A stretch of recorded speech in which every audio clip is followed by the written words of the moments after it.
Health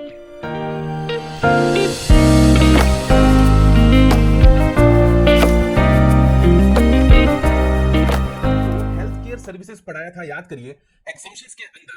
तो वहां पर एक प्रोवाइजो आया था एंट्री नंबर 74 के क्लॉज ए के अंदर, और उस प्रोवाइजो के अकॉर्डिंग आपको अगर याद हो तो जो बेड चार्जेस, जो रूम चार्जेस थे, उन्हें टैक्सेबल किया गया था अगर वो अबव 5000 पर डे होते हैं तो।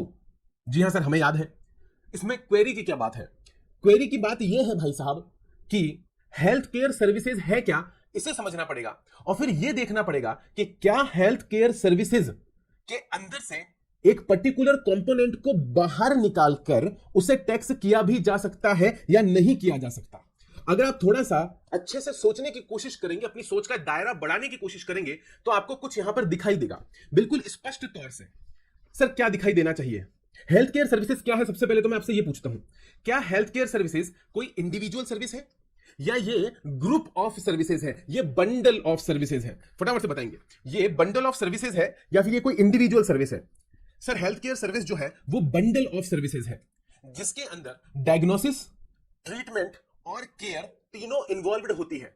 When you say about diagnosis, तो डायग्नोसिस से ही जब आप हॉस्पिटल में एडमिट हुए हो और वहां से जब आपकी टेस्ट होने शुरू हुए हैं, रिपोर्ट्स आनी शुरू हुई है, उसके बाद डॉक्टर डायग्नोस करने के बाद आपको ऑपरेट कर रहा है, उसके बाद में आपकी केयर हो रही है और उसके बाद में आपको डिस्चार्ज मिल रहा है घर जाने के लिए। तो एडमिशन की डेट से डिस्चार्ज की डेट तक होने वाली सभी एक्टिविटीज किसका पार्ट है? सर ये एक बंडल का पार्ट है, और उस बंडल को हम क्या कहकर चलते हैं? हेल्थ केयर सर्विसेज कहकर चलते हैं। अगर आप सभी 2 मिनट के लिए मेरे साथ जंप करके आएंगे फिर से एक बार डेफिनेशंस वाले चैप्टर में, तो मैं वहां पर आपको दिखाना चाहूंगा कंपोजिट सप्लाई की डेफिनेशन को एक बार फिर से। कंपोजिट सप्लाई की डेफिनेशन हमारे पास में क्या बोलती है?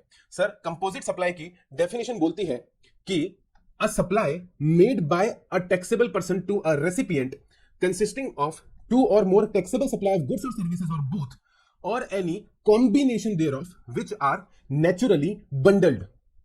मुझे बताएंगे कि यहां पर ये जो बंडल्ड शब्द है, क्या इस शब्द का कोई सिग्निफिकेंस नहीं है? क्या इस वर्ड का कोई इंपॉर्टेंस नहीं है? What do you mean by bundled? Sir जिसे एक साथ दिया जा रहा हो, और बंडल्ड के आगे लिखा है नेचुरली बंडल्ड, यानी कि जो इस तरह से बंडल्ड है कि आपने उसे बंडल नहीं करा, वो नेचर के तहत ही बंडल्ड है, क्योंकि उस सर्विस का नेचर ही ऐसा है कि उसे एक साथ ही दिया जाएगा, आप उसे अलग अलग कर ही नहीं सकते। कंपोजिट सप्लाई भाई साहब ये नेचुरली बंडल्ड होता है।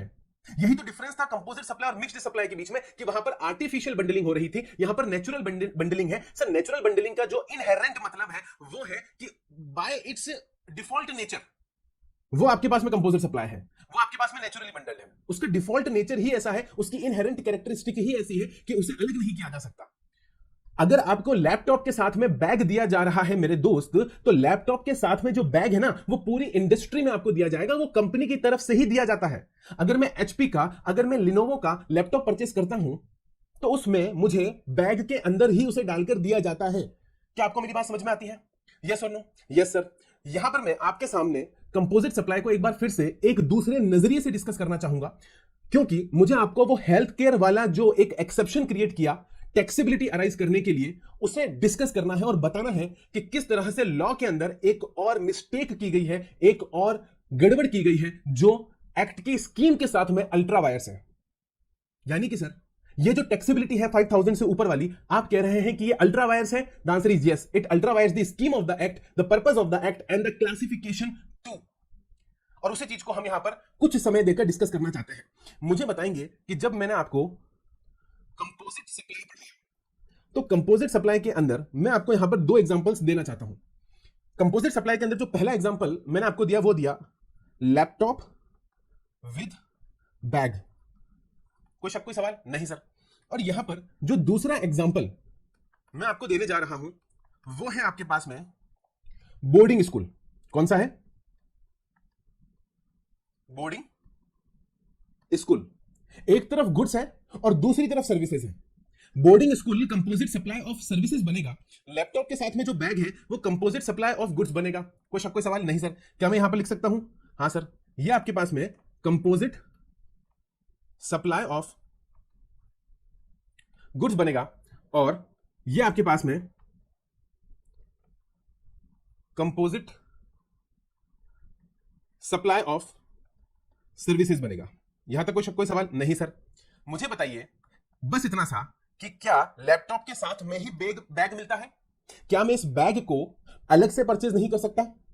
सर इस बैग को आप अलग से भी तो परचेज कर सकते हो ना। हाँ बिल्कुल, लैपटॉप का अगर मुझे सिर्फ बैग चाहिए तो मैं सिर्फ बैग लेने जाऊंगा, बैग खरीदूंगा और वापस आ जाऊंगा, तो मुझे लैपटॉप के साथ में बैग मिलेगा अगर मैं लैपटॉप की प्रिंसिपल सप्लाई बनाकर लैपटॉप खरीद रहा हूं। लेकिन अगर मुझे सिर्फ बैग चाहिए और मैं सिर्फ बैग लेने जाता हूं तो क्या मुझे मना किया जा सकता है? The answer is no. यानी सर इसका मतलब ये हुआ कि यहां पर जो प्रोडक्ट्स हैं वो सेपरेटली अवेलेबल है, यानी कि कंपोजिट के साथ साथ वहां पर सेपरेट भी अवेलेबल है। कंपोजिट सप्लाई, सेपरेट सप्लाई, दोनों पॉसिबल है?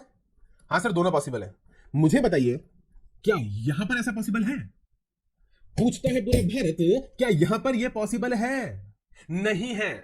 In the case of boarding school बच्चा वहां पर किस लिए जाता है? पढ़ाई करने जाता है, लेकिन उसको साथ में रहने की सुविधा, खाने की सुविधा, पीने की सुविधा, खेलने की सुविधा, उसके कपड़े वहां पर धुल रहे हैं उसकी सुविधा, क्लीनिंग की सुविधा, वो सब मिल रही है ना। मुझे बस ये बताओ, कोई भी बच्चा ये बोल सकता है कि मुझे सिर्फ कमरा चाहिए भाई, मैं सिर्फ रहने जाऊंगा भाई, पढ़ाई नहीं करनी मेरे को।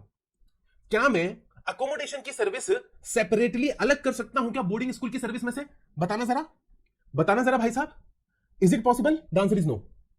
इन my humble submission the answer is no. रहने की सुविधा, अकोमोडेशन सर्विस जो है वो बोर्डिंग एजुकेशन का अभिन्न अंग है और इस अभिन्न अंग को उससे अलग नहीं किया जा सकता। It is inseparable from the natural bundling of the boarding education system. You can not separate a particular part of that complete supply of services and tax it separately. You can't do that. You do not have any classification in respect of that. Classify किसे किया जाएगा? Boarding education को classify किया जाएगा, ना कि boarding school के अंदर किसी पर्टिकुलर अकोमोडेशन की सर्विस को क्लासिफाई कर उसको टैक्स किया जाएगा। आप अपनी मर्जी से क्लासिफिकेशन नहीं बना सकते। जो क्लासिफिकेशन ऑलरेडी अवेलेबल है उसे ही आप टैक्स कर सकते हो। You can not create a new classification. क्या यहां पर सेपरेशन अलाउड है? क्या यहां पर सेपरेशन पॉसिबल है? The answer is no. Separation is not possible. SEPARATION, separation is not possible. यहां पर आपके पास में सेपरेशन पॉसिबल ही नहीं है। बिल्कुल सेम लाइन के ऊपर, on the very same line, on the very same concept, मुझे बताइए हेल्थ केयर सर्विसेज क्या होती है भाई साहब? What is health care services? What is health care services? Sir health care services जो होती है वो डायग्नोसिस, ट्रीटमेंट और केयर की बात करती हैं। Very good. यानी कि अगर कोई इन पेशेंट है और वो इन पेशेंट जो हॉस्पिटल में एडमिट हो रहा है, क्या वो वहां पर कमरा लेने के लिए एडमिट हो रहा है या वो वहां पर इलाज करवाने के लिए एडमिट हो रहा है? मैं आपसे सिंपल सा सवाल पूछता हूं, क्या कोई भी इंसान हॉस्पिटल में कमरा ले सकता है? सिर्फ कमरा? हाँ के ना जवाब दे दो मेरे को। मुझे हॉस्पिटल में सिर्फ और सिर्फ कमरा चाहिए भाई, मेरे को इलाज नहीं करवाना, 4 दिन रुकने के लिए मेरे को कमरा चाहिए। भाई वो हॉस्पिटल है, होटल नहीं है। वो हॉस्पिटल है, मोटल नहीं है, इन नहीं है, गेस्ट हाउस नहीं है, कोई धर्मशाला नहीं है। वहां पर जो कमरा होता है वो स्पेशलाइज्ड कमरा होता है, स्पेशलाइज्ड बेड होता है, वहां पर स्पेशलाइज्ड एसेसरीज और इक्विपमेंट्स इंस्टॉल्ड होते हैं। वो एक पर्पज के लिए दिया जा रहा है, स्पेसिफाइड पर्पज के लिए, ना कि जनरल पर्पज के लिए। क्या आप हॉस्पिटल में जाकर अगर ये बोलेंगे रिसेप्शनिस्ट को कि मेरे को 4 दिन के लिए जनरल वार्ड का कमरा चाहिए, मेरे को सोना है, रहना है, खाना है, पीना है, क्या अलाउड करेगी वो रिसेप्शनिस्ट? भाई वो भगा देगी वहां से तुमको। वो कहेगी कि यहां पर सिर्फ पेशेंट ही एडमिट हो सकते हैं, उन्हीं को ही रूम दिया जाता है। यानी कि साहब आप रूम दे रहे हो हेल्थ केयर सर्विसेज के पर्पस के लिए, तो वो रूम है, वो हेल्थ केयर सर्विसेज का एक इनसेपरेबल पार्ट है, अभिन्न अंग। हिंदी में क्या बोलेंगे? अभिन्न अंग है वो उसका। और वही तुम्हारे एक्ट के अंदर कंपोजिट सप्लाई का कॉन्सेप्ट बनाकर ऑलरेडी इंट्रोड्यूस कर रखा है उसको, जहां पर आपने बोला नेचुरली बंडल्ड। इन नेचुरली बंडल्ड शब्दों का मजाक नहीं बनाया जा सकता, इनको ओवरराइड नहीं किया जा सकता। आप अपनी मर्जी से नेचुरली बंडल्ड सिचुएशन के अंदर उस बंडल को तोड़ नहीं सकते। अगर आप उस बंडल को तोड़ रहे हो यानी आप खुद ब खुद कंपोजिट सप्लाई के कॉन्सेप्ट को ब्रेक कर रहे हो, and that is all together against the concept of the act, against the purpose of the act, against the scheme of the act. आप स्कीम के अगेंस्ट जाकर अगर कुछ करना चाह रहे हो, that is a different thing, and that is 100% ultra vires the act, the purpose of the act, the scheme of the act. आपने कंपोजिट सप्लाई की डेफिनेशन को ही ब्रेक कर दिया अगर आपने हेल्थ केयर सर्विस को तोड़ दिया और एक पर्टिकुलर पार्ट को बाहर निकालकर टैक्स कर दिया। कल तो अगर आप ओटी चार्जेस और आईसीयू चार्जेस को भी टैक्स कर दोगे, जिनको आज आपने एक्सेप्शन में रख रखा है, क्या ही फर्क पड़ जाएगा? कल तो आप ऑपरेशन थिएटर में जो ऑपरेशन हो रहा है डॉक्टर का, उसको भी टैक्स कर दोगे और कहोगे नहीं साहब हेल्थ केयर सर्विसेज तो एग्जेम्प्ट है। ऐसा नहीं कर सकते। अब इन्होंने जो प्रोसेस फॉलो करा वो प्रोसेस मैं आपके साथ में डिस्कस करता हूं। आई होप कॉन्सेप्ट आपको समझ में आ गया। जो मैं कहना चाहता हूं वो बात आपने पकड़ ली है। इन्होंने serial number 31 capital A insert करा 11/2017 के अंदर। 11/2017 में आपको ऑलरेडी बता चुका हूं रेट नोटिफिकेशन है सर्विसेज का। बिल्कुल उसी तरीके से जिस तरीके से 1/2017 गुड्स का है, 2/2017 गुड्स का एग्जामिशन है, हमारे यहां पर सर्विसेज के केस में 11/2017 रेट नोटिफिकेशन है जो रेट बताता है, और 12/2017 उसकी एग्जामिशंस बताता है। ये मैं आपको 10 बार बता चुका हूं। मेरे साथ में एक बार अगर आप 11/2017 देखेंगे, अब 11/2017 कौन सा वाला देखना है सर? अब आपको 11/2017 देखना है अमेंडेड वाला। तो आप चाहें तो गवर्नमेंट की वेबसाइट पे जा सकते हैं, और आप जो हेल्थ केयर सर्विसेज को लेकर रूम चार्जेस हैं, रूम चार्जेस जो है वो रूम चार्जेस आप देख के चल सकते हैं, ठीक है। अब room charges in health care services जाके डालेंगे गूगल पे तो भी आपके सामने आ जाएगा, because it is now the amended notification, और अमेंडेड नोटिफिकेशन अवेलेबल होगा नहीं। जैसे कि हम जानते हैं गवर्नमेंट अपनी वेबसाइट को अमेंड नहीं करता है टाइम टू टाइम, जो कि उनको करना चाहिए, लेकिन अब क्या करें भाई साहब, हम कुछ नहीं कर सकते। तो हम जाते हैं साहब नोटिफिकेशंस के अंदर, और नोटिफिकेशन के अंदर जाकर अगर मैं सर्च करता हूं इजिबल, ये देखिए साहब, इसकी बात मैं कर रहा था आपको, ये रहा, ये मुझे आपको बताना है। 31 कैपिटल ए, हेडिंग क्या दी है फटाफट से देखेंगे, 9993। आगे लिखा है services provided by a clinical establishment by way of providing room. क्या लिख दिया? लिख दिया services provided by a clinical establishment by way of providing room. ऐसी कोई सर्विस एग्जिस्ट ही नहीं करती भाई साहब। By way of providing room, having room charges exceeding 5000 per day to a person receiving health care services.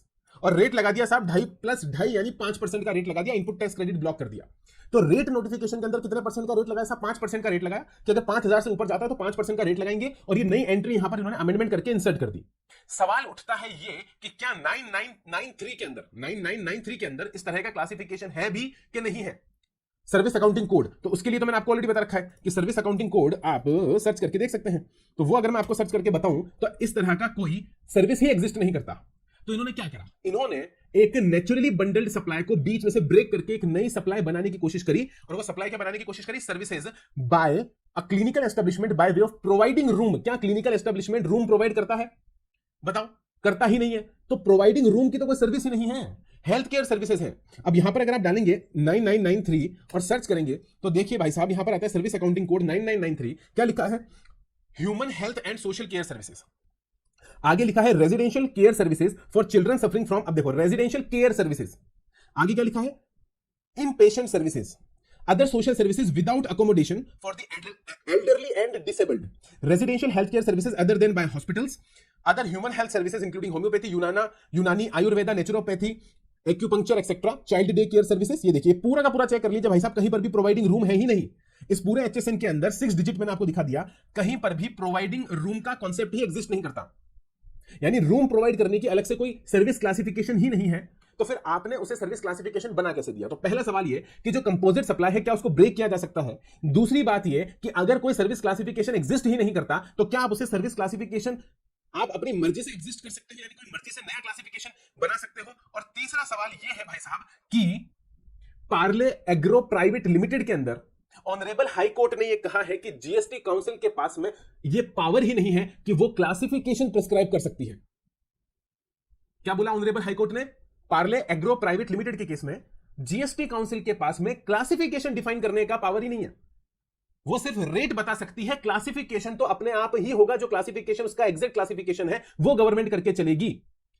GST council classification नहीं कर सकती। तो मुझे बताइए कि यहां पर जो 9993 के अंदर आपने प्रोवाइडिंग रूम सर्विस बोलकर हेल्थ केयर सर्विसेज के अंदर ये क्लासिफिकेशन नया एग्जिस्ट करवा दिया, ये कहां से करवा दिया? इसकी पावर ही आपके पास में नहीं है। तो सर टेक्निकली देखा जाए तो भले ही वो 5000 से ऊपर का हो, चाहे वो 5000 से नीचे का हो, रूम सर्विस अलग से कोई क्लासिफिकेशन पॉसिबल नहीं है। वो हेल्थ केयर का ही पार्ट बनेगा, कंपोजिट सप्लाई बनेगा, और प्रिंसिपल सप्लाई आपके पास में वहां पर एग्जेम्प्ट हो जाएंगी। आई होप आपको मेरी बात समझ में आई होगी कि यहां पर गवर्नमेंट ने क्या करने की कोशिश करी है, एक्ट के अंदर क्या है। अब जो last but not the least यहां पर जो क्रक्स है सर, वो क्रक्स क्या है? क्रक्स बस इतना सा है मेरे दोस्त कि क्या नोटिफिकेशन एक्ट को ओवरराइड कर सकता है? The answer is no. Notification act को ओवरराइड नहीं कर सकता। नोटिफिकेशन के पास में यह पावर नहीं है कि वो एक्ट की जो स्कीम है एक्ट का जो पर्पस है उस पर्पस को डिफीट कर सके और अलग से कोई ऐसी बात बोल सके जो एक्ट के साथ में कॉन्ट्राडिक्टरी हो। मैंने पहले दिन ही आपको बता दिया था फर्स्ट चैप्टर के अंदर एक्ट सबसे ऊपर है, उसके बाद में रूल्स है, उसके बाद में नोटिफिकेशंस है, उसके बाद में कहीं जाकर आपके पास में सर्कुलर्स आते हैं। और मैं तो सर्कुलर्स को लॉ का पार्ट भी नहीं मानता, यह भी मैं आपको पहले ही बता चुका हूं, सर्कुलर्स लॉ नहीं होता। अब बताओ बात समझ में आई कि बात समझ में नहीं आई? तो सर क्या ये लिटिगेशन का मुद्दा है? डेफिनेटली ये लिटिगेशन का मुद्दा है। और मैं आपको कहता हूं साहब, अगर आपके पास में अपॉर्चुनिटी आती है, आप सीधा सीधा इसको लेके जाइए लिटिगेशन के अंदर, आप डेफिनेटली जीत कर आएंगे। It is 100% litigation aspect and you will definitely win if you will argue properly on the concept of composite supply under GST। वरना तो फिर एक काम करो ना, आप कंपोजिट सप्लाई का कॉन्सेप्ट हटा ही दो। अगर आपको अपने हिसाब से ही क्लासिफिकेशन करके टैक्सेबिलिटी करनी है तो फिर कंपोजिट सप्लाई का कॉन्सेप्ट ही खत्म कर देते हैं। जो बंडल्ड शब्द का वहां पर इस्तेमाल किया गया है उसका सिग्निफिकेंस ही खत्म कर देते हैं ना।